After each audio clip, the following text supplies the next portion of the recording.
Heboh, Azrul Ananda bocorkan agenda khusus Persebaya dan 100 bonek di Australia. Persebaya Surabaya resmi mengumumkan rencana tur pramusim mereka ke Australia Barat pada tanggal 8-10 Juli tahun 2025. Tak hanya skuad Green Force, sebanyak 100 bonek dan bonita juga akan diberangkatkan ke negeri Kangguru untuk mengikuti rangkaian agenda spesial ini. Dalam keterangannya, CEO Persebaya Azrul Ananda menegaskan bahwa program bertajuk Persebaya Tour Australia Bonek Trade Tet 2025 ini sudah melalui perencanaan panjang dan merupakan hasil kerjasama dengan pemerintah Australia Barat. Dan itu nanti menurut saya akan menjadi perjalanan bersejarah, tidak hanya untuk tim, tapi juga untuk bonek untuk mengunjungi Australia Barat, ujar Azrul seperti dikutip dari laman Liga Indonesia Baru.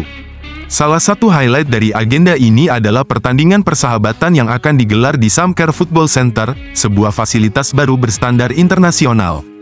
Kami juga akan bertanding di Samcare Football Center, itu fasilitas yang benar-benar baru, jadi itu menjadi sebuah kebanggaan, imbuhnya. Tak hanya sekadar bertanding, Azrul juga menekankan pentingnya aspek pembelajaran lintas budaya yang menjadi bagian dari misi perjalanan ini. Para bonek dan bonita diharapkan bisa membawa pulang pengalaman berharga dari Australia. Tur ini akan semakin istimewa karena Kepala Perwakilan Konsulat Jenderal Australia di Surabaya, Glenn Askew, dijadwalkan ikut serta mendampingi rombongan selama perjalanan. Jadi Cak Glenn yang akan terbang bersama mereka, jadi aman, ada yang memandu di dalam nanti, itu akan menjadi perjalanan yang bersejarah, bukan untuk tim, tapi untuk penggemar, pungkas Azrul. Sementara itu, Deputi Premier Australia Barat, Roger Cook, juga turut menyambut hangat rencana ini. Ia menyebut agenda tersebut sebagai bentuk perayaan hubungan erat selama lebih dari 3 dekade antara Australia Barat dan Jawa Timur. Persebaya selangkah lagi dapatkan 2 pemain ini. Persebaya Surabaya mulai menunjukkan keseriusannya di bursa transfer Liga 1 Indonesia 2025-2026. 2 nama besar kini dikabarkan tinggal selangkah lagi berseragam hijau, Hansamu Yama dan Pablo Ganet. Skuad Green Force saat ini memang tengah memburu pengganti Gilson dan M. Rashid di lini belakang dan tengah, dan kini, langkah mereka semakin jelas. Hansamu Yama, bek tangguh asal Mojokerto, disebut bakal kembali ke Persebaya. Pemain 30 tahun ini sebelumnya sempat membawa Persebaya juara Piala Gubernur Jatim 2020 dan runner-up Liga 1 musim 2019. Dengan status free agent, peluang Hansamu untuk comeback sangat terbuka. Apalagi rumor krisis keuangan di tubuh Persija membuat masa depannya di sana tak pasti.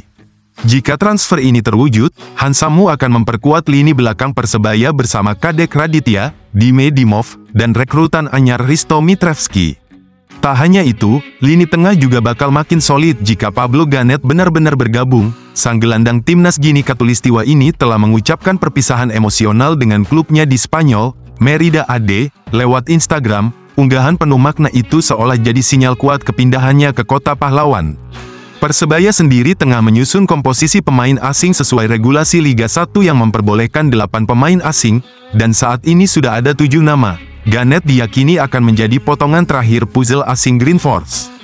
Kedatangan 2 nama besar ini tentu bikin bonek full senyum, dan semakin optimis menatap Liga 1 serta potensi bersaing di level ASEAN. Main bareng bintang dunia, pemain Persebaya curi perhatian di turnamen elit. Saat mayoritas pemain menikmati libur Liga 1 dengan bersantai bersama keluarga, Francisco Rivera justru memilih hal yang berbeda. Gelandang Persebaya Surabaya ini tampil mengejutkan dengan ambil bagian di turnamen elit mini soccer di Cary, Carolina Utara, Amerika Serikat. Turnamen yang diikuti 48 tim dari berbagai penjuru dunia itu turut menghadirkan nama-nama besar seperti Luis Nani dan Sergio Aguero. Rivera, yang membela klub Amerika, ia langsung mencuri perhatian. Dalam laga panas melawan Nani FC pada Kamis, tanggal 5 Juni tahun 2025, Rivera tampil menonjol dan menyumbang assist indah kepada Miguel Layun. Permainannya penuh visi dan ketenangan, seperti yang kerap ia tunjukkan di lini tengah Persebaya selama Liga 1. Bagi bonek, ini tentu momen membanggakan, bukan hanya karena Rivera tampil di turnamen internasional, tapi juga karena ia mendapat kesempatan berinteraksi langsung dengan bintang dunia seperti Luis Nani dan Sergio Aguero. Besar harapan supporter agar Rivera membawa pulang pengalaman dan inspirasi yang bisa memperkuat Persebaya di musim 2025-2026. Karena meski hanya turnamen mini soccer, Ajang ini membuktikan, kelas Rivera memang tak main-main.